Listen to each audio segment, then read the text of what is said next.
नमस्कार दोस्तों, जय हिंद, वंदे मातरम। स्वागत है आपका अपने न्यूज चैनल बीएमएम न्यूज में। देश दुनिया की तमाम बड़ी खबरों के साथ आइए जानते हैं इस वक्त की महत्वपूर्ण और ताजा सुर्खियां। फिर एक एक खबरें जानेंगे विस्तार से। तो बढ़ते हैं सुर्खियों की ओर। इसी बीच बड़ी खबर निकल कर आ चुकी है। पीएम किसान की 22वीं किस्त की तारीख का हुआ ऐलान। पीएम मोदी गुवाहाटी से ट्रांसफर करेंगे 2-2 हजार रुपए। देश के करोड़ों किसानों के लिए एक बड़ी खबर आ रही है। 22वीं किस्त की तारीख का ऐलान हो गया है। जी हां, प्रधानमंत्री नरेंद्र मोदी अपने गुवाहाटी दौरे पर पीएम किसान की 22वीं किस्त जारी करेंगे। प्रधानमंत्री किसान सम्मान निधि योजना के तहत देश भर के 9.32 करोड़ किसानों को लगभग 19,000 करोड़ रुपए जारी किए जाएंगे। कृषि मंत्रालय के एक सीनियर अधिकारी ने ये जानकारी दी। पीएम मोदी का ये कार्यक्रम असम के गुवाहाटी में आयोजित किया जाएगा। खरीफ फसलों की बुआई से ठीक पहले जारी होने वाली इस 2,000 रुपये राशि से किसानों को बीज, उर्वरक और कीटनाशक जैसी आवश्यक कृषि आदान जुटाने में मदद मिलने की उम्मीद है। प्रधानमंत्री नरेंद्र मोदी के नेतृत्व में केंद्र सरकार ने फरवरी 2019 में प्रधानमंत्री किसान सम्मान निधि योजना यानी पीएम किसान योजना की शुरुआत की थी। इस योजना के तहत सरकार देश में सभी पात्र किसानों को हर साल 6,000 रुपये की आर्थिक मदद करती है। किसानों को ये 6,000 रुपये हर 4 महीने पर 2-2 हजार रुपये की 3 किस्तों के रूप में दिए जाते हैं। बताते चले कि आमतौर पर पीएम किसान की किस्तें फरवरी, मार्च, जून, जुलाई और अक्टूबर के दौरान जारी की जाती हैं। इस योजना का मुख्य उद्देश्य किसानों की आर्थिक मदद करना है ताकि किसानों को खर्च कम हो सके और उनकी कमाई में बढ़ोतरी हो सके।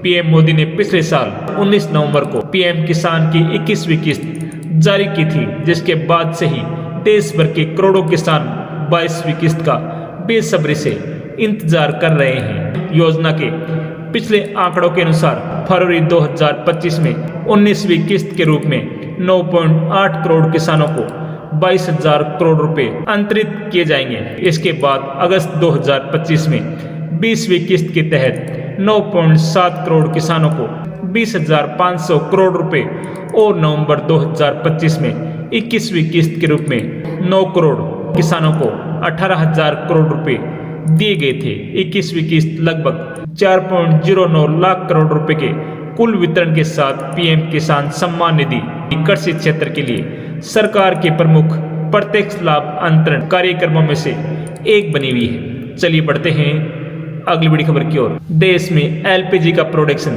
10% बढ़ा। सरकार ने कमी की चिंताओं को किया खारिज। खाड़ी देशों में चल रही युद्ध के बीच देश के अलग अलग हिस्सों से कॉमर्शियल एलपीजी सिलेंडर की किल्लत की खबरों के बीच सरकार ने मंगलवार को बयान जारी किया। सरकार ने कहा कि देश में एलपीजी का प्रोडक्शन 10% बढ़ा दिया गया है। सरकार ने बताया कि देश के सभी रिफाइनरियां अपनी पूरी क्षमता के साथ गैस का उत्पादन कर रही हैं। इसके साथ ही सरकार ने देश में एलपीजी गैस की कमी से जुड़ी चिंताओं को भी खारिज कर दिया है। देश में घरेलू एलपीजी उपभोक्ताओं के लिए गैस की कोई कमी नहीं है। देश में रोजाना 60 लाख एलपीजी सिलेंडरों की सप्लाई होती है।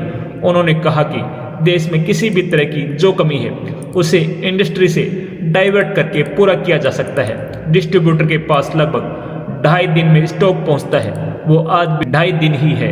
देश में एलपीजी सिलेंडरों की जमाखोरी और कालाबाजारी रोकने के लिए बुकिंग की अवधि को 21 दिनों से बढ़ाकर 25 दिन कर दिया गया है। सरकार ने कॉमर्शियल एलपीजी सिलेंडरों की किल्लत की खबरों के बीच मंगलवार को कहा कि भारत ने हॉर्मुज स्ट्रेट को छोड़कर बाकी रूटों से आयात बढ़ा दिया है। पहले इन रूटों से 55% तेल और गैस आता था, जिसे अब बढ़ाकर 70% कर दिया गया है। सरकार ने एलपीजी सिलेंडरों की कीमत में की गई 60 रुपये की बढ़ोतरी को लेकर कहा कि ये बढ़ोतरी मौजूदा हालात की वजह से नहीं बल्कि पिछले साल की रिकवरी की वजह से की गई है।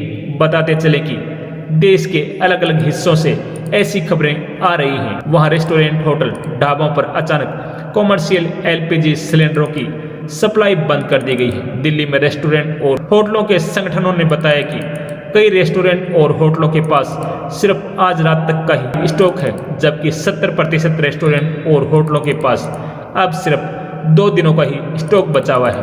चलिए बढ़ते हैं अगली बड़ी खबर। जम्मू कश्मीर और हिमाचल प्रदेश में भी दिन का पारा सामान्य से 5 से 7 डिग्री ऊपर रहने का अनुमान है।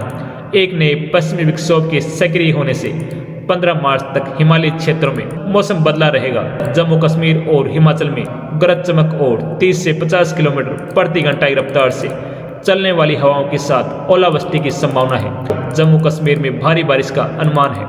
उत्तराखंड में हल्की बारिश और बर्फबारी हो सकती है। बिहार और झारखंड में गरज के साथ बारिश के आसार हैं। पश्चिम बंगाल और सिक्किम में उप हिमालय क्षेत्रों में हल्की वर्षा हो सकती है। अरुणाचल प्रदेश में बारिश जारी रहने की संभावना है। केरल में बिजली कड़कने के साथ हल्के से मध्यम बारिश हो सकती है। जम्मू कश्मीर और हिमाचल में गरज चमक और 30 से 50 किलोमीटर प्रति घंटा की रफ्तार से चलने वाली हवाओं के साथ ओलावृष्टि की संभावना है।